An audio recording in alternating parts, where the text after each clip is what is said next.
Yo tengo derechos. Tengo derechos. Todos tenemos derechos. Tenemos derechos. A una familia. A expresarme con libertad. A la alimentación. A la salud. A un hogar.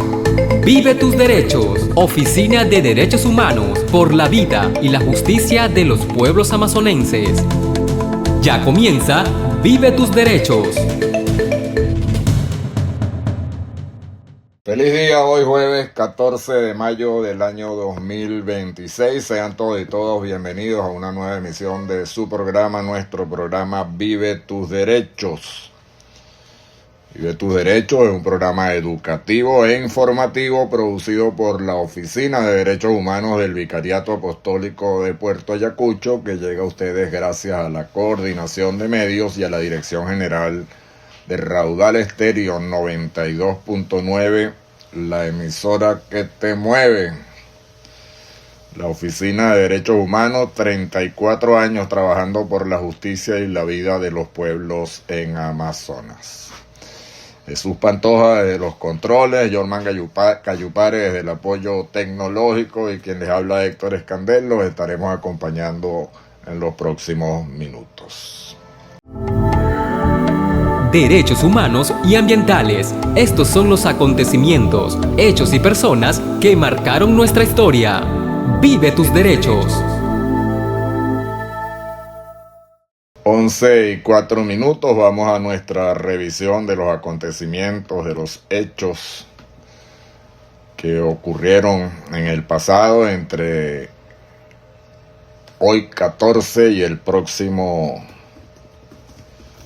miércoles 20 del mes de mayo. Empezamos por el día de hoy, jueves. Hoy es el Día Nacional de la Dramaturgia. Nuestro reconocimiento a todos aquellos que laboran, que tienen una pasión por el arte, por el drama, por el teatro, ¿verdad? Hemos visto como en el último mes, creo, ha habido un reinicio, un relanzamiento del teatro en Puerto Ayacucho. Va a ser también hoy el Día de la Ascensión y se inicia la Semana Mundial de la Seguridad Vial, esa que tanta falta nos hace, ¿verdad? Sobre todo aquí en Puerto Ayacucho, la seguridad vial. En 1796, Edward Jenner, un científico inglés, prueba con éxito la vacuna contra la viruela. Se inicia con eso todo este tema de la inmunización, que hoy nos parece de lo más común, pero que en aquellos tiempos enfermedades como la viruela pues arrasaban con poblaciones. Entonces, bien por él. En 1897, el señor Guillermo Marconi, científico de origen italiano, realiza la primera transmisión de radio. La mamá o la abuela o la bisabuela, ¿verdad?, de nuestra radio y de todas las radios que hoy todavía amenizan la vida. En 1915, el 14 de mayo, nace César Rengifo. César Rengifo fue un artista venezolano, promotor de una corriente denominada muralismo, pero también del teatro con contenido social. En 1964, además, fue ganador del Premio Nacional de Pintura, y en honor a él, pues se celebra hoy el Día Nacional de la Dramaturgia. En el año 1932 fallece Luis Racetti. Luis Racetti fue un médico, un docente en el área de la salud. Es uno de los cofundadores de la Academia Nacional de Medicina, del Colegio de Médicos, uno de los grandes sabios que en esa ciencia ha producido Venezuela. En 1956 se inaugura el Hospital Clínico de la Universidad Central de Venezuela. En su momento, lo mejor de lo mejor. probablemente el mejor centro de salud de toda América Latina. Todavía presta sus servicios en el ámbito de la sede de la Universidad Central de Venezuela en la ciudad de Caracas. Y en 1980 los restos mortales de Lisandro Alvarado son ingresados al Panteón Nacional, honor a un sabio del siglo XIX que bien merecido lo tiene. Mañana, viernes 15, va a ser el Día Internacional de la Familia. Y sobre la familia hablaremos más adelante en el programa. También se conmemora en el marco de la Iglesia Católica el Día de San Isidro Labrador. ¿Qué decía San Isidro Labrador? Quita el agua y pon el sol. Algo así, ¿verdad? Bueno, estamos entrando al invierno, por eso la canción con que iniciamos el programa se denomina Está lloviendo otra vez. Y también el día de mañana, viernes 15, conmemoramos el Día Internacional de la Objeción de Conciencia, esa que nos permite todavía rescatar nuestra individualidad, nuestra capacidad de pensar por nosotros mismos. En 1959, el 15 de mayo, se estrena la película Araya. Más que se estrena, es premiada con el Premio Internacional de Crítica del Festival de Cannes. El cine venezolano en el ámbito mundial brillando, una obra de Margot Benacerraf. El sábado 16 de mayo va a ser el Día del Compositor Venezolano. Nuestro reconocimiento a todos ellos. Aquí en Amazonas hay extraordinarios compositores también. Vaya para ellos nuestra felicitación. Va a ser el Día Internacional de la Luz. La luz. Tenemos luz hoy, gracias a Dios. La luz. Y el Día Internacional de la Convivencia en Paz, otra condición extraordinariamente necesaria, convivir en paz. Va a ser el Día Mundial del Heavy Metal, y aquí también tenemos heavy metal, ¿verdad? Nuestro reconocimiento a estos muchachos y no tan muchachos que ejecutan heavy metal. Y va a ser el Día Mundial del Whisky. Tengo tiempo que no lo veo. En el año 1900, el 16 de mayo, nace Juan Félix Sánchez. Juan Félix Sánchez es reconocido como artesano, inventor, como un hombre polifacético. Nace en el estado Mérida, en Mucuchíes, creo. Una de sus obras más relevantes, más conocidas, es la Capilla de Piedra, precisamente de San Rafael de Mucuchíes. En el año 1906 nace Arturo Uslar Pietri. ¿Sí conocen a Arturo Uslar Pietri? Un autor, escritor, abogado, político, un hombre fundamental para entender el siglo XX venezolano. Tenía un programa en televisión que se llamaba Valores Humanos, que arrancaba con Amigos Invisibles. Un hombre que dejó un legado muy importante. En el año 1955 se crea la Sociedad de Autores y Compositores de Venezuela.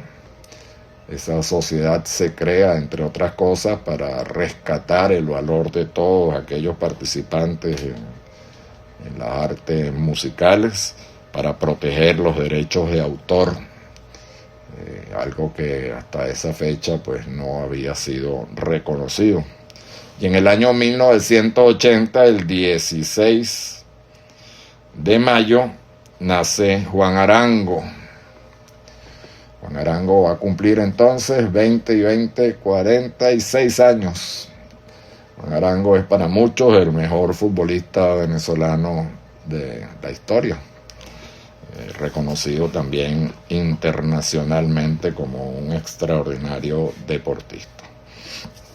El día domingo 17 hay muchas conmemoraciones, muchas celebraciones. Va a ser el Día Nacional de la Poesía, el Día Mundial contra la Hipertensión, el Día Internacional del Reciclaje, el Día Mundial de las Telecomunicaciones y la Sociedad de la Información, en esa que estamos inmersos hoy algunos sin darnos cuenta. Va a ser el Día Mundial de Internet, el Día Mundial del Horticultor y el Día Nacional del Contador Público. Vaya nuestro saludo a todos los contadores públicos, aquellos que hemos tenido la oportunidad de participar en su proceso de formación en la Universidad Santa María. Vaya nuestro reconocimiento por su labor. En 1749, el 17 de mayo, nace precisamente quien mencionamos al iniciar esta sección, Edward Jenner, el padre de la inmunología. En el año 1860 nace un señor que yo no sabía que existía, que se llama Schuyler Schatzwiller. ¿Saben quién fue ese señor? El inventor del primer ventilador eléctrico doméstico. No sabe cuántas vidas ha aliviado con su invento, ¿verdad? El inventor del primer ventilador eléctrico doméstico. En el año 1865 se crea la Unión Internacional de Comunicaciones. Ya vamos casi para los 200 años, falta algo, pero... Y en el año 1920 nace Aquiles Nazoa, poeta, escritor, costumbrista, extraordinario venezolano. El lunes 18 celebraremos el Día Internacional de los Museos. Nuestro museo Monseñor Enzo Chequerelli, museo etnológico, vaya también para ellos por adelantado nuestra felicitación por mantenerlo en funcionamiento. El Día Internacional de la Fascinación por las Plantas, eso también existe. Hay mucha gente fascinada con las plantas, gracias a Dios. Y en 1920 nace Karol Wojtyła. ¿Quién fue Karol Wojtyła? Karol Wojtyła fue posteriormente, conocido como el Papa Juan Pablo II, el hombre que durante 27 años, si no me equivoco, condujo a la Iglesia Católica. En el año 2014, tras su fallecimiento, fue beatificado y santificado. El martes 19 va a ser el Día Mundial del Médico de Familia, una figura muy importante en algunas localidades del planeta, ¿verdad? Ese hombre preocupado por la salud de las familias, acompañando los procesos. En alguna oportunidad aquí eso operó, funcionó. Va a ser el Día Mundial de la Donación de Leche Materna. Y en 1895, el 19 de mayo, nace José Martí. Muere José Martí, aunque no ha muerto. José Martí, el pensamiento de Martí sigue vivo, muchas veces tergiversado, pero ahí está. José Martí, prócer de la independencia de Cuba. En 1926 nace quien es conocido como Malcolm X. Él fue un activista, defensor de derechos humanos, de las libertades civiles de la población afrodescendiente en los Estados Unidos de Norteamérica. Una guía espiritual para muchísimos defensores de derechos humanos en el planeta. Y el miércoles 20 va a ser el Día Mundial de las Abejas, ese animalito tan importante sin el cual pues estaríamos pasando trabajo. Es uno de los polinizadores, si no el más importante, de los cultivos de uso común y de muchas otras especies de la flora en el planeta. Va a ser el Día del Publicista, el Día Nacional del Cronista, el Día Mundial de la Metrología y, anótenlo ahí, el Día de la Radio en Venezuela, el próximo miércoles 20. Y el 20 de mayo de 1851 nace Emil Berliner. Emil Berliner a él se le atribuye la invención del gramófono, del disco de vinil y de haber contribuido en el desarrollo del micrófono, esa herramienta que es fundamental en muchos espacios y especialmente aquí en la radio. En el año 1921 nace Florizada. Florizada fue una extraordinaria venezolana, fundadora de la Federación Venezolana de Deportes Ecuestres. Fue también la primera dirigente junto a una mujer llamada Pirjo Hagenan en participar en el Comité Olímpico Internacional en cargos de dirección. Y bueno, aquí nos trajeron una publicidad, se refiere al bingo, un bingo profundo para las fiestas patronales de María Auxiliadora. Eso se va a realizar el próximo sábado 23 de mayo, no este que viene, sino el siguiente, en la sede del Colegio Pío XI. Están todos invitados a participar, a asistir, a contribuir para, precisamente acceder a los fondos necesarios para el desarrollo de las fiestas patronales de María Auxiliadora, nuestra patrona. Nuestros derechos, mis derechos. Vive tus derechos. Bien, a las 11:20 en el marco de nuestra sección de Conoce tus derechos, el repaso semanal que hacemos a los contenidos de la Constitución de la República Bolivariana de Venezuela y también en la orientación de la celebración del Día Internacional de la Familia, vamos a leer el artículo 75 de nuestra Constitución, que inicia el capítulo 5 de los derechos sociales y de las familias, y dice lo siguiente: el Estado protegerá a las familias como asociación natural de la sociedad y como el espacio fundamental para el desarrollo integral de las personas. Las relaciones familiares se basan en la igualdad de derechos y deberes, la solidaridad, el esfuerzo común, la comprensión mutua y el respeto recíproco entre sus integrantes. El Estado garantizará protección a la madre, al padre o a quienes ejerzan la jefatura de la familia. Y seguidamente señala lo siguiente: los niños, niñas y adolescentes tienen derecho a vivir, ser criados o criadas y a desarrollarse en el seno de su familia de origen. Cuando ello sea imposible o contrario a su interés superior, tendrán derecho a una familia sustituta de conformidad con la ley.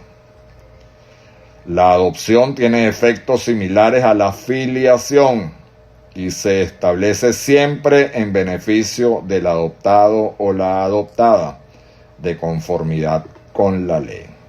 La adopción internacional es subsidiaria de la nacional. Bien, este artículo resalta y rescata y deja bien claro cuál es la visión de la familia, ¿verdad? Adelante seguiremos hablando de esto. Economía, política, la salud, Servicios públicos. la familia. La vida en contexto. Vive tus derechos. En nuestra reflexión semanal, pues hemos estado leyendo diversos materiales que abordan el tema de la tecnología, el desarrollo tecnológico y esa vinculación que en teoría existe entre el desarrollo precisamente de las tecnologías y el bienestar humano. Hemos encontrado textos que resaltan esa cualidad y no hay manera de ponerlo en duda. Sin embargo, también hay textos que nos alertan en torno a los peligros de no saber gestionar adecuadamente esa tecnología. Nos habla, por ejemplo, de la inteligencia artificial, un término que está muy de moda, ¿verdad? Y en una de las lecturas, pues vincula el impacto de la inteligencia artificial con el empleo, con el trabajo. En algún momento, pensadores, investigadores sociales como Carlos Marx o John Maynard Keynes, pues entendieron que ese desarrollo tecnológico pudiera estar al servicio de reducir el trabajo humano y así permitirle a estos seres humanos un desarrollo mucho más integral de su personalidad y sus capacidades. Se asume que la inteligencia artificial también va a contribuir a elevar la productividad de bienes y servicios, por supuesto, y que eso va a generar impactos en el empleo. Uno de los estudios que estábamos revisando nos decía lo siguiente: por ahora, esa inteligencia artificial no está reduciendo la jornada laboral. Es decir, que no está impactando en que la gente tenga que trabajar menos horas. No está produciendo sistemas públicos más robustos, sociedades más seguras, y no está promoviendo la implementación de una renta de subsistencia que sustituya el trabajo. Entonces, los impactos seguramente favorables en el largo plazo, pues todavía no están generando beneficios evidentes en torno a la necesidad de trabajar que todos tenemos para producir nuestra subsistencia. Lo que sí está fortaleciendo la inteligencia artificial, según los estudios que hemos leído, es una mayor concentración de la riqueza y en consecuencia, además, está minimizando la capacidad cognitiva de muchísimas personas al conducirlos hacia las interpretaciones fáciles, al limitar los procesos del pensamiento reflexivo y complejo, y eso es sumamente peligroso. Hay que estar muy alerta en torno a ello. La protección y cuidado de la casa común está en nuestras manos. Vive tus derechos. 11:27 minutos en nuestra sección de Ecología Integral, una breve reflexión.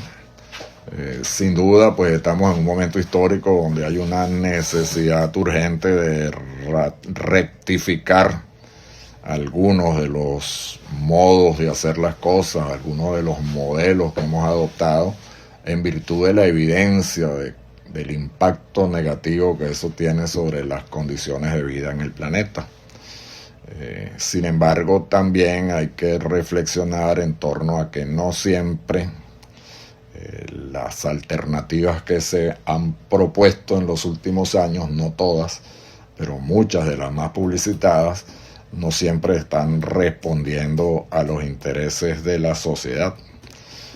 Por otro lado, pues pareciera, según va saliendo información a la que uno pueda tener acceso, que el impacto más favorable, entre comillas, más positivo, está precisamente concentrado en los intereses económicos, ¿verdad?, de los grupos de poder.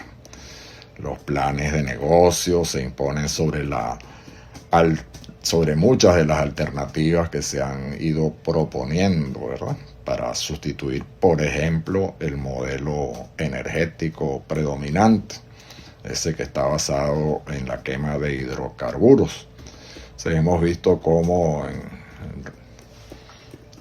momentos anteriores se han ido proponiendo opciones que, puestas bajo la lupa de un análisis un poco más profundo, pues nos están mostrando que no todo es tan bueno. Europa se embarcó en unos proyectos enormes de sustitución de los hidrocarburos por lo que llaman ellos el hidrógeno verde, y resulta que los últimos análisis que se han hecho pues hablan de la no sostenibilidad, al menos en las magnitudes gigantescas para los cuales fueron diseñados. El hidrógeno verde pudiera ser útil a pequeña escala para resolver problemas sociales, pero los proyectos que impulsan los gobiernos son los macro, aquellos que vinculan y promueven interdependencia. También ocurre lo mismo con los vehículos eléctricos, ¿verdad? Nos vendieron los vehículos eléctricos como la opción, y hoy cada día hay más certeza de que mucho de eso no es cierto, que son ineficientes, que no hemos logrado salvar tecnológicamente las debilidades que tiene en torno, por ejemplo, a los rendimientos, ¿verdad? El tema de los vehículos eléctricos está seriamente cuestionado por la demanda de metales, de minerales que están afectando diversas regiones del planeta para producir baterías y cosas de estas. Y también en el marco de lo que llaman la inteligencia artificial, hay estudios serios que están cuestionando desde el punto de vista ecológico estos desarrollos gigantescos que se están haciendo desde las grandes transnacionales para promover la inteligencia artificial.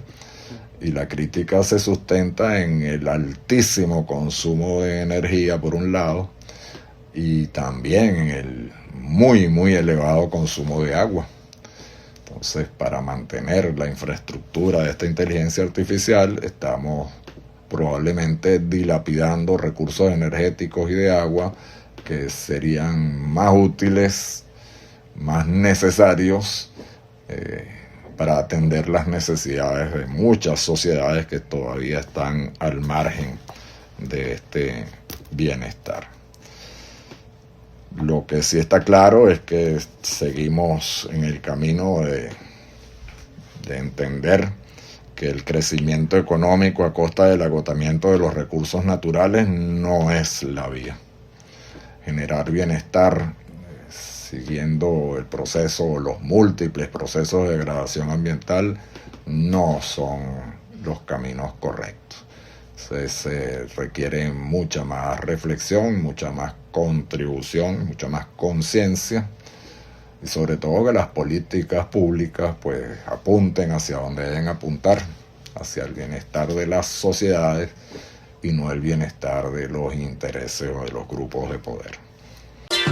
A partir de ahora, los temas en materia de derechos estarán Entre Análisis y Vive tus Derechos.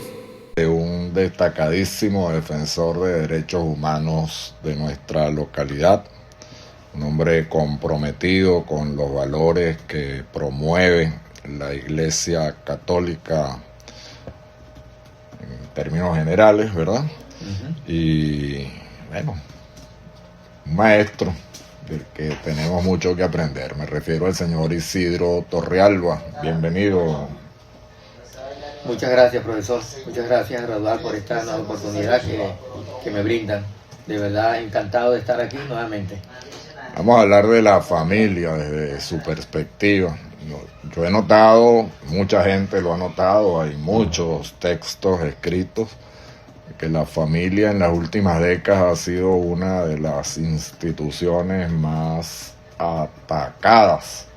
La familia tal como la conocemos, como la base fundamental de la sociedad desde el inicio de la presencia humana en este planeta. Algunos dicen que hay toda una estrategia global que responde a intereses que yo no soy capaz de identificar, que entiende que la familia es una estructura de resistencia cultural y que para alcanzar las metas que esa gente supuestamente se propone, es preciso erosionarla, debilitarla. Cuando uno lee muchas cosas por ahí, observa, pues ve que ha habido impactos serios, severos, mucha resistencia, pero también impactos muy fuertes en ese proceso de subvaloración del rol de la familia. Nos gustaría conocer cómo evalúa usted esa situación que acabo de mencionar muy brevemente. Profesor, mire, a nivel mundial, todas las instituciones de las diferentes naciones han sufrido los embates de esta vorágine de acontecimientos que suceden constantemente. No es de extrañar que la familia como institución social, como estructura social, sea una, si se quiere decir, de las más afectadas, porque es que allí residen los valores fundamentales del desarrollo del ser humano. La familia hay que verla como nuestra primera escuela.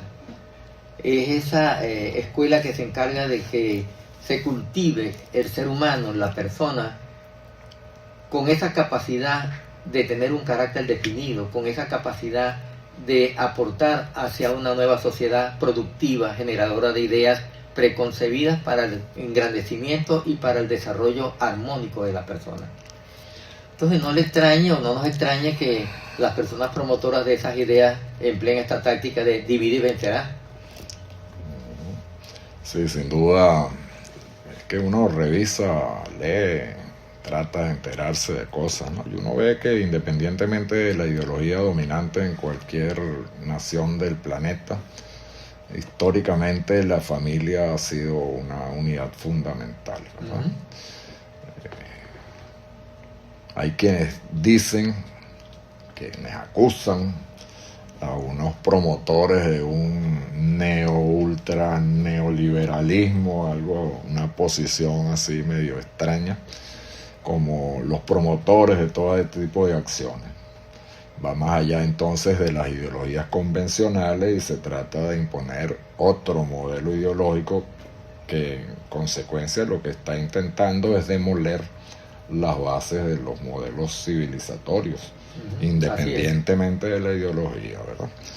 Entonces, bueno, ahí uno ve manifestaciones por ahí que siguen siendo minorías, pero que de cualquier manera generan impactos negativos, modas, declaraciones de personas, una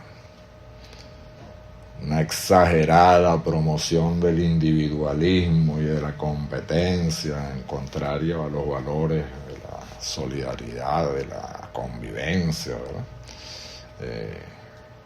¿Qué podemos hacer desde la iglesia, por ejemplo, para defendernos, para seguir promoviendo los valores que se sustentan en la permanencia de una unidad familiar apropiada? Profesor, nosotros como iglesia, concretamente en nuestra parroquia San Juan Bosco, donde yo soy catequista, y me encargo allí también de la promoción y la defensa de los derechos humanos, nos hemos dado cuenta de que el principal ataque en contra de la familia es esa pérdida de valores morales, es esa pérdida de ese respeto, es esa pérdida de esa unión, de esa comunicación que hace que la familia pierda ese amor entre ellos mismos. La falta de comunicación, la tecnología, por ejemplo, por hablar de ello, la tecnología nos arropa La tecnología mal empleada ha disgregado ese afecto sentimental dentro de la familia. Cuando llegan los miembros de la familia a la casa, cada quien tiene el teléfono, cada quien está en la computadora, y es raro cuando se sientan a compartir una comida, a compartir una cena, un desayuno, porque cada quien está ocupado en lo suyo. Las necesidades propias de la casa, del hogar, también en este estado que tenemos ahorita de necesidad imperiosa, nos ocupa mucho tiempo también. Cada quien anda buscando cómo obtener las cosas que necesita. Pero hay algo más importante: estas campañas o estos modismos que se han implementado tienden a eliminar algo tan esencial en el ser humano como es el dedicarse más tiempo al tener que al ser. Eso es muy importante, porque la primera obligación de la persona, del ser humano, es ser. Después podemos tener.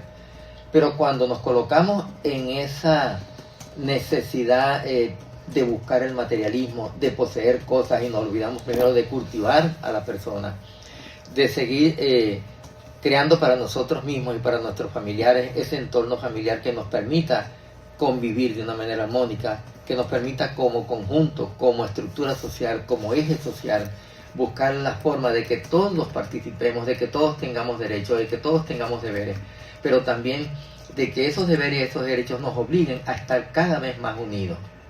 Entonces, cuando nosotros nos enfocamos en ese tener, lógicamente la familia se disgrega, porque yo tengo que irme donde yo pueda conseguir lo que deseo tener. Y nos olvidamos de la parte intrínseca, que es la parte más importante en el caso familiar. Así es. Muy importante lo que dice, ¿no? Hace unos momentos atrás, en otras secciones del programa, hablábamos de los impactos de las tecnologías, ¿verdad? Que en teoría deberían favorecer el bienestar social de las personas, pero también de sus unidades fundamentales, como la familia. Exacto. Y que lamentablemente en algunos casos pues están generando efectos contrarios a esa intención que suponemos tienen quienes promueven los desarrollos tecnológicos. Así es. Por ejemplo, el tema de las redes sociales, los teléfonos sobre todo, han restringido muchas de las conductas que entendíamos como convencionales, ¿verdad? Eso que usted hablaba de sentarse a una mesa, a almorzar o a cenar o a tomarse un café y hacer de ese espacio un espacio de conversación, de intercambio, pues eso se ve ahora bloqueado. Tener y ser. En esa estrategia de promover el individualismo, pues el tener se convierte en prioridad. En prioridad, sí, señor. Y erosiona el ser. Erosiona el ser. Erosiona los valores de una sociedad que, independientemente de las ideologías, de los resultados, de las inequidades que no se pueden ocultar, pues ha contribuido como modelo civilizatorio a generar muchísimo bienestar, un bienestar no conocido por el ser humano anteriormente. Entonces, ¿qué habrá detrás de todo esto? ¿Por qué? Pareciera haber ese esfuerzo tan sostenido en tratar de erosionar la unidad familiar. ¿Qué piensa usted sobre eso? Mire, profesor, cuando nosotros nos damos cuenta de las cosas que pasan a nivel de las familias, podemos sacar muchas conclusiones, que no podemos mencionarlas todas por aquí. Unas porque son bastante duras y otras porque es mejor que cada quien, al término de este programa, como representantes, como padres de familia, las analicemos en frío y nos demos cuenta de todo lo que ha venido pasando últimamente. A mí me preocupa cuando aquí en Puerto Ayacucho, en una ocasión, hace como 4 años más o menos, hubo como 4 o 5 casos de jóvenes de entre 13 y 14 años que optaron por quitarse la vida. Entonces, eso nos indica que algo no está funcionando. Me preocupa también cuando vemos que existe una prostitución en lo que tiene que ver con jovencitas de 13, 14 años. Algo no está funcionando dentro de los hogares. No, me preocupa también cuando veo que hay cierto desvío, en vez de ocuparse de los estudios, de prepararse para tener una profesión más adelante, uno ve ya a estos jóvenes en las calles trabajando. Ahorita actualmente vemos las familias completas trabajando en la calle. Entonces eso me preocupa también, porque eso no solamente tiende a que la familia se desuna, sino a que también se olvide el rumbo creativo, formativo que tiene la familia. La familia, los padres tienen la responsabilidad no solamente de alimentar a los hijos, sino de educarlos, de prepararlos para un mañana, porque los padres no somos eternos, los padres en un momento determinado hasta ahí llegamos. Pero ¿qué va a pasar con este joven, con este muchacho, una vez que los padres no estén?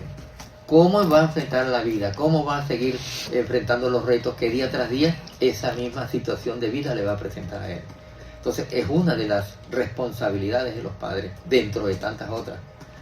A nivel espiritual, a nivel religioso, acordémonos que la familia es tan importante dentro de la sociedad que hasta el Hijo de Dios, hasta Cristo quiso tener una familia, quiso venir de una familia.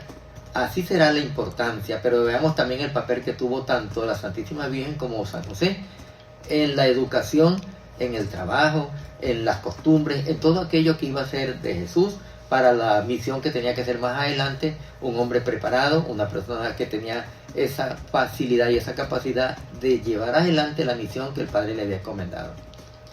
Pero también la familia tiene una responsabilidad creadora, porque el Señor, Dios hizo al hombre y a la mujer, pero también les dijo que sean fructíferos, o sea, iban a formar familia más adelante. Entonces la familia tiene esa dignidad de crear familia, de seguir procreando familia. Pero ¿cómo concebir una familia donde exista la desunión, donde no exista el respeto, donde no existe el amor, esa comprensión mutua, ese respeto recíproco del mayor hacia el menor? Uno se pregunta, ¿por qué ahora el hermano menor, los hermanos menores no le besan la mano al hermano mayor? ¿Qué ha pasado allí? ¿Qué se ha perdido allí? El mismo saludo con los padres, con nosotros los representantes, ya es un simple hola, ¿cómo estás? Si acaso. Si acaso, ¿cómo estás? Entonces, algo está pasando dentro de la estructura de la familia, dentro del seno de la familia, que está impidiendo o está alejando esas costumbres que eran sanas, que eran bonitas, porque cultivaban ese amor y esa comprensión que tiene que haber dentro de todos y cada uno de los miembros de esa familia. Tenemos que ver la familia como el hospital más cercano. Y cuando yo hablo de hospital más cercano no me refiero a heridas físicas, me refiero a esos roces, a esas cicatrices morales y espirituales que a veces van quedando en ese trajinar constante de la vida. La sociedad es dinámica y constante, no se para, ella se va actualizando constantemente y nosotros estamos envueltos dentro de esos cambios sociales. Indiscutiblemente se van armonizando, se van dando de una manera o de otra, pero en lo que tiene que ver con la moda, con la tecnología, con ciertas costumbres que se han ido cada día diatrizando, que se han ido cada día modernizando de una manera descontrolada. Nosotros los padres tenemos la obligación de estar pendientes de nuestros hijos, no encima de ellos, porque tampoco el sometimiento es bueno. Ellos tienen su libertad que hay que dársela y tenemos que ser respetuosos de esa libertad de nuestros hijos. Pero lo que no podemos es ser descuidados en ese proceso de crecimiento y educación de ellos, porque tenemos que acompañarlos porque es nuestra obligación. Este acompañamiento es fundamental.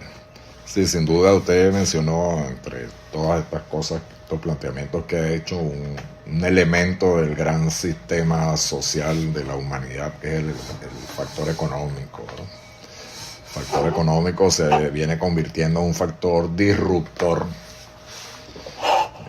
cuando limita a las mayorías a tener un acceso sostenible al mínimo bienestar. Mucha gente está quedando excluida. Eso sin duda actúa en contra de lo que venimos hablando, ¿no? De la estructura familiar como elemento fundamental para propiciar que los cambios que son naturales pues se orienten hacia las cosas positivas y no hacia las negativas como pareciera que está ocurriendo ahora, ¿no? Ese es un tema sin duda que amerita mucha investigación de quien pueda investigar, pero también es una invitación ineludible a la reflexión personal. Así es, profesor. La gente no puede seguir obviando todas estas cosas que lo están afectando, ¿no? Desde la iglesia cómo venimos trabajando esto. Mira, nosotros con un programa que se llama Catequesis Familiar, en las diferentes parroquias, dándonos cuenta de todo lo que está pasando, porque tenemos catequesis familiar para los niños y catequesis familiar para los adultos, para los representantes en estos casos. Y cuando uno quiere saber cómo está funcionando una familia internamente, en esas cosas que quedan allí dentro de la casa, nosotros como catequistas nos hemos enterado de muchas cosas que suceden en esas paredes por los niños que acuden a sus encuentros de catequesis. Siempre los catequistas de niños tienen esa habilidad para ganarse la confianza de esos niños y enterarnos de muchas cosas que acontecen, que pasan allí. Por eso le exigimos a los representantes que asistan a los encuentros, porque hay encuentros separados para los niños y encuentros para los padres. Y le exigimos a los representantes que asistan, porque de nada nos sirve que los niños vengan a las parroquias y se estén formando en lo que tiene que ver con la vida religiosa, con las cosas de Dios, con ese rescate de los valores, con ese rescate de todas aquellas costumbres y tradiciones que nos hacían vivir mejor como familia, si los representantes no conocen lo que Dios quiere, ese plan familiar que quiere Dios con nosotros como familia. Y luego hay una confrontación entre lo que aprendes en la catequesis y lo que te encuentras en la realidad, ¿no? Exacto, es una realidad muy triste. Muy triste y muy compleja. Bien, 11:54 minutos, estamos llegando ya al final del programa. La otra cosa es que el Estado indiscutiblemente no puede evadir su responsabilidad como garante de los derechos de las personas.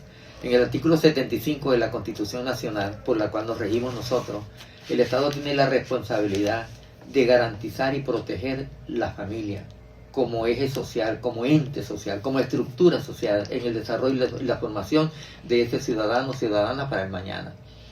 El Estado tiene la obligación de que sus políticas le garanticen al padre, a la madre, un trabajo con que alimentar a sus hijos, la estructura necesaria para fomentarle la salud, la estructura necesaria para que los alimente, para que ese padre pueda llevarle a sus hijos todo aquello que necesitan para su desarrollo, tanto físico como mental. Entonces, ¿cómo hace un padre, además de su creatividad, pero cómo hace un padre para que sus hijos estén bien alimentados cuando no tienen un trabajo?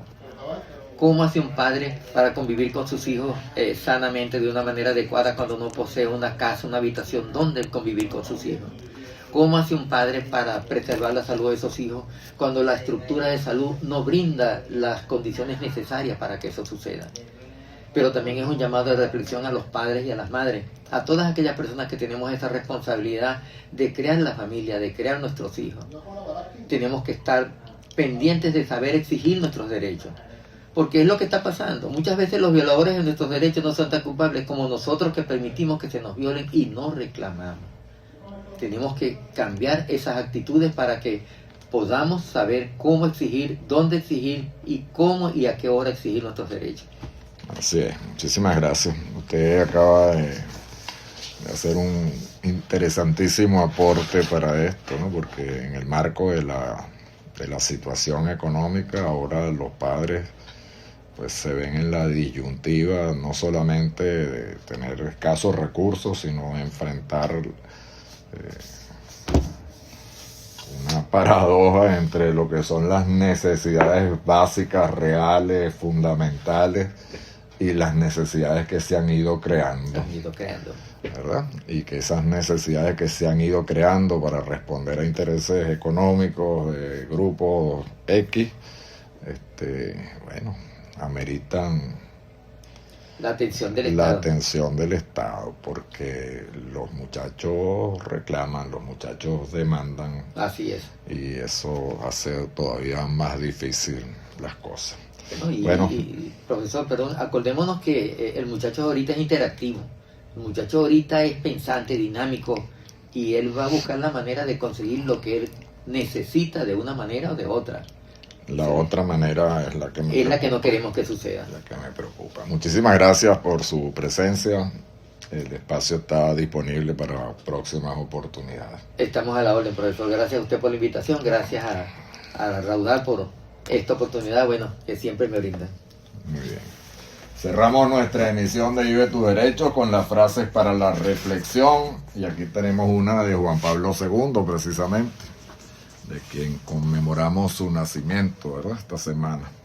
Dice: la familia es la base de la sociedad y el lugar donde las personas aprenden por vez primera los valores que los guiarán durante toda la vida. Eso es de Juan Pablo II.